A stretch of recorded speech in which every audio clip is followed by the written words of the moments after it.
It came to me by reports that it had been reported that I was part of a plot to overthrow the leader. So the first thing I did when I returned to the island last week was to meet with the Honorable Andrew Honis, the leader of our party. We had just wrapped up a meeting with the IMF team, and we then met with I met with the leader, and present at the meeting also was the General Secretary of the party, Dr. Horace Chang, and Mr. Carl Samuda, the Treasurer of the party. I took the opportunity to advise the leader that I was not a part of any plot to overthrow him. I did, however, go on to advise him that I was quite aware of public statements that he has made on many occasions that we are a democratic party, and therefore his position can be challenged at the appropriate time. And I took him for his word that that is his sincere and appropriate and proper position. So I accordingly also said to the leader and to the others present, my colleagues, that I would be writing a letter to the chairman of the party, Senator Robert Montague, to indicate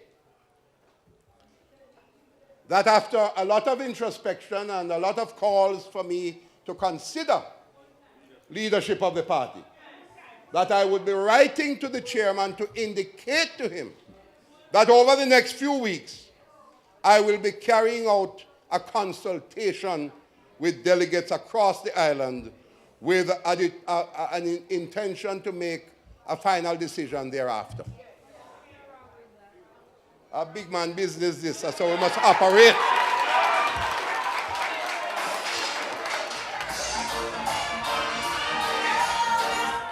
Big man business, because we have to operate in transparency.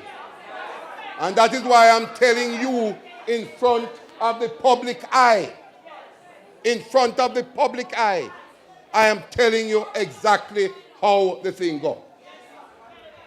I then left the meeting, as a matter of fact, and I wrote the letter, and I want to read the letter to you. Honorable Senator Robert Montague, Chairman, Jamaica Labour Party. Dear Chairman, over the last few months, I have been approached by numerous Jamaicans from all walks of life, expressing concern about the future of our country under the stewardship of the People's National Party government and the current state of the Jamaica Labour Party to offer a viable alternative government. Truth be told, as an elected officer and long-serving member of the great Jamaica Labour Party, I too have concerns on how we have been proceeding in opposition since the last set of national elections, and fully recognize that we must take collective responsibility for perceived deficiencies.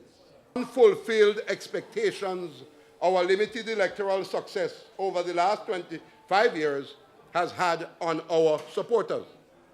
It has hampered and frustrated the realization of our stated vision, but more so our capacity to make the qualitative difference that Jamaicans deserve and our delegates expect.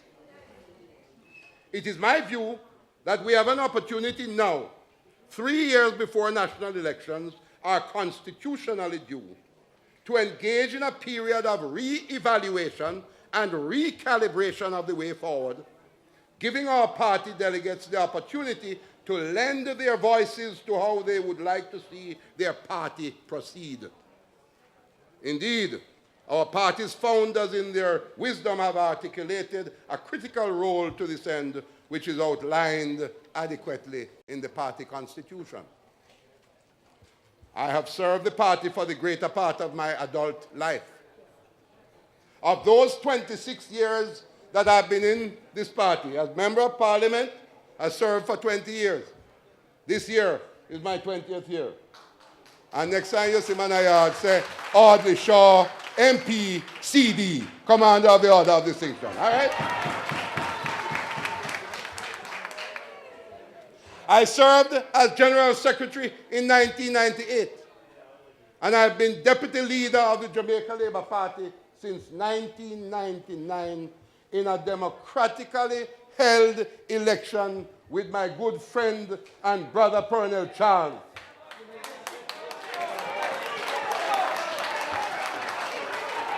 And in 1999, when we had the election, I only beat Purnell by 13 votes. 13 votes is what I beat Purnell by. But it was a democratically held election. And I've served for 14 years as deputy leader. I've served as a shadow minister from 1989 to 2007 and from 2012 to the present. And as you know, as Minister of Finance, the Public Service and Planning, 2007 to 2011. I have served the party diligently and faithfully throughout these years, and at all times have put my party above myself. I intend to use my experience to offer guidance on how our party should proceed, as I see this as a critical personal responsibility at this time. Mr. Chairman, after discussions with family members and close associates, I have decided to give serious and studied consideration to the possibility of offering myself for the position of leader of the Jamaica Labour Party. It is my intention to engage in a process of consultation with delegates and key workers within the party island-wide. Thereafter, with God's blessings and guidance, I will make a decision on my role going forward in the best interest of our party and country. Please be assured that I intend to go about this process in a cordial and dignified manner, always giving due consideration, care, and respect to our party's leadership, structure, and constitution, especially in light of past experiences and public perception. On my return to the island this week, I respectfully met with our party leader, the Honorable Andrew Holness, and verbally informed him of my intention. In view of the public interest generated in this matter, in my absence from the island, and to avoid further misunderstanding or misrepresentation of my position, I will release this letter to the press. May God continue to bless our party and Jamaica, land we love. Sincerely, Audley Shaw, MP.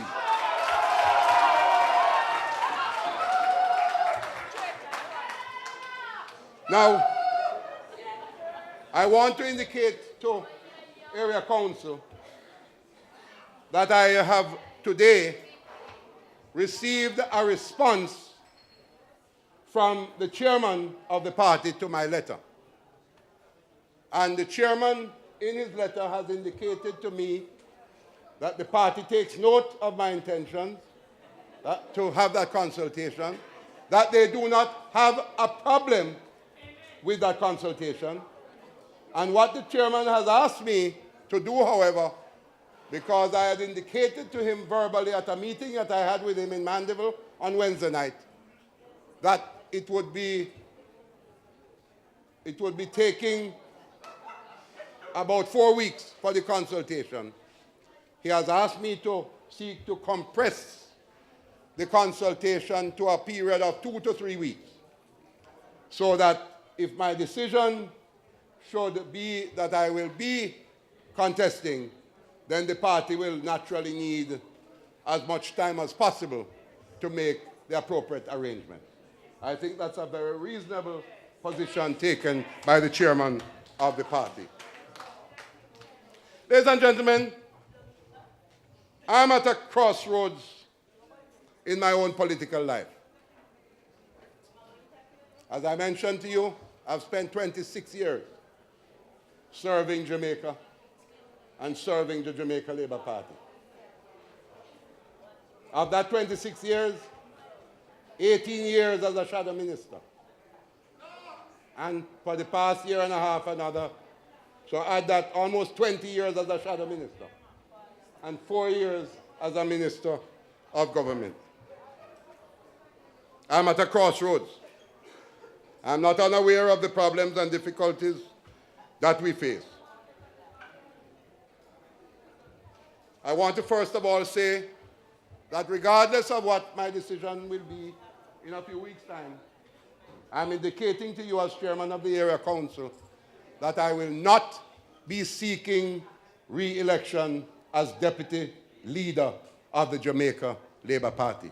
I want to establish, Mr. Chairman, that there is now, will be a vacancy for the position of deputy leader of the Jamaica Labour Party come November.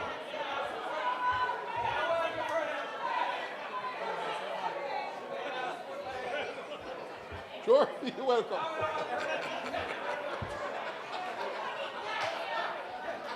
Well, I see some hands going up. Maybe we can cut a little deal.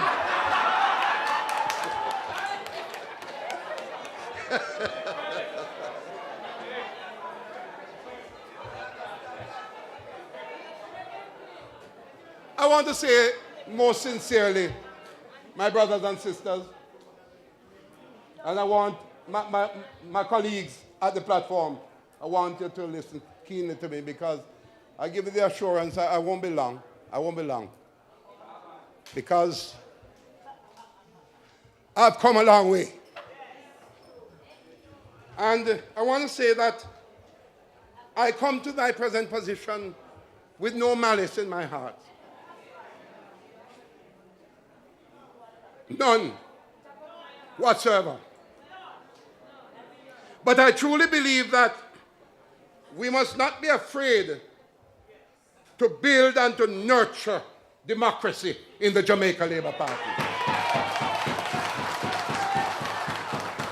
It is a democracy. It's a democracy that will give every delegate the right and the opportunity to have a say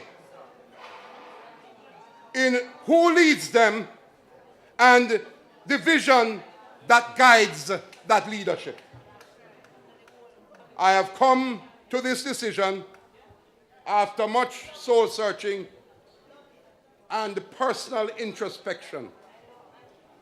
And as I said earlier, I made calls for my candidacy from all walks of life, including delegates of this party. The party can be assured, Mr. Chairman of this Area Council, as I said in the letter, that I will carry out this exercise of consultation with dignity and respect for everyone. You will never hear a negative word uttered from my mouth against my party, against my leader, or any of my colleagues at any level in this party.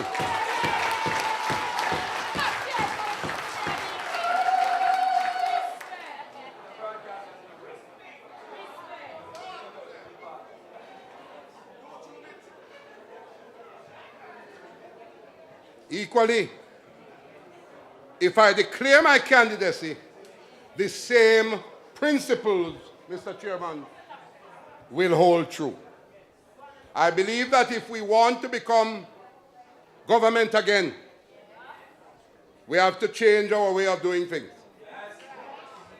We have to start meeting and talking with every Jamaican across the length and breadth of this country, in every nook and every cranny. We must walk the streets and walk the markets, because Jamaica Labour Party has nothing to be ashamed about in this country. If PNP can walk the streets of Jamaica, Jamaica Labour Party can walk the streets double time in Jamaica. Because every time we have been in power in this country, we have run the country properly.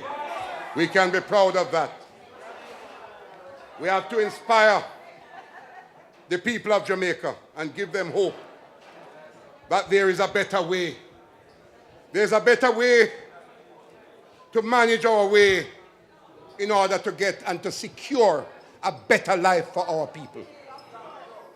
My brothers and sisters, you know, I traveled last week to England. And you see the stark contrast of a developed country and an underdeveloped or developing country, a stark contrast. But yet, only recently, we have seen reported in the press in Jamaica that in 1962, that Jamaica was at the same level as the island of Singapore. We were at the same population at the time, roughly just over 2 million people. We had the same per capita income of about 2,000 United States dollars, or less. I think it was less than that. But we had the same per capita income as Singapore 51 years ago. Where are we today? Where are we today? The Jamaica Labour Party had annual average 6% growth in the 1960s. And Lee Kuan Yew was very impressed at how we were growing. And he came to Jamaica to look at the model of Jamaica in 1964. Lee Kuan Yew visited Jamaica. He wanted to study the model of the Jamaica Development Bank. He wanted to see how come Jamaica growing like this.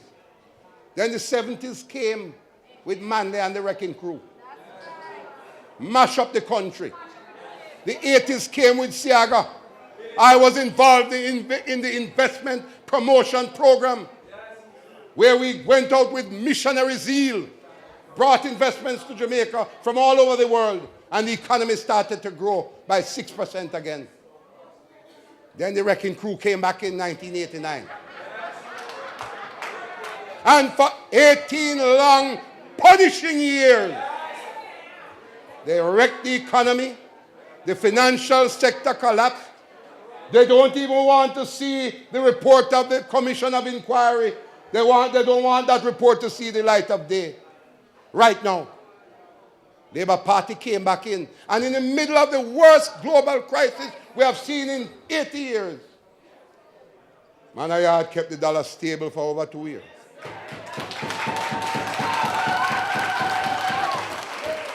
At $86 to 1.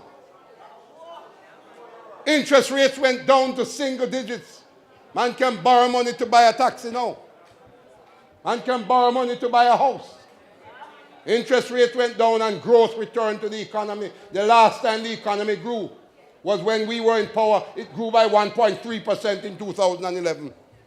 And as I said earlier, since that time, it has been negative growth, in decline since that time. That is our track record. And we can do it again. But ladies and gentlemen, in order to do it again, we're going to have to win. If we can't win, we can't run government. And in order to win, we are going to have to get out there. And we're going to have to create an impact. And we have to capture the imagination of the Jamaican people to convince them that there is a better way. And we are going to guide them to a better way. And because we want to become a Singapore that today we are only 5,500 US dollars in per capita income, but Singapore is 60,000 United States dollars per capita income, and it's 5 million people are there now. The size of St. Mary. That's the size of Singapore, you know. The size of one parish of St. Mary. But their per capita income is 60,000 US dollars for every man, woman, and child down there. You see why Jamaica cannot continue to slip and slide like we're slipping and sliding now? There needs to be hope brought back to the political process. There has to be hope brought back to the possibility of good governance. And so, ladies and gentlemen, let me say, we must share our vision that our mission is to create a society in which our people are well trained to world-class standards of productivity, are gainfully employed, have a decent standard of living, and enjoy peace and prosperity in a clean, safe, and healthy environment. That has to be our mission, my brothers. This must be our pledge to the Jamaican people. To fulfill this pledge, we must recapture the imagination of the Jamaican people and leave no stone unturned. A good friend of mine, a member of the Gideon Society, he says, we must leave no unguarded place. No unguarded place as we go on this mission to win the next elections. I will be consulting with delegates across Jamaica over the next 2 to 3 weeks. I come in peace. I come in love. But I believe I owe it to my party to place myself before you. And the book of Proverbs, it tells us, trust in the Lord with all your heart. Do not depend on your own understanding. Seek his will in all you do, and he will show you which path to take. May God bless all of you, and may God bless you.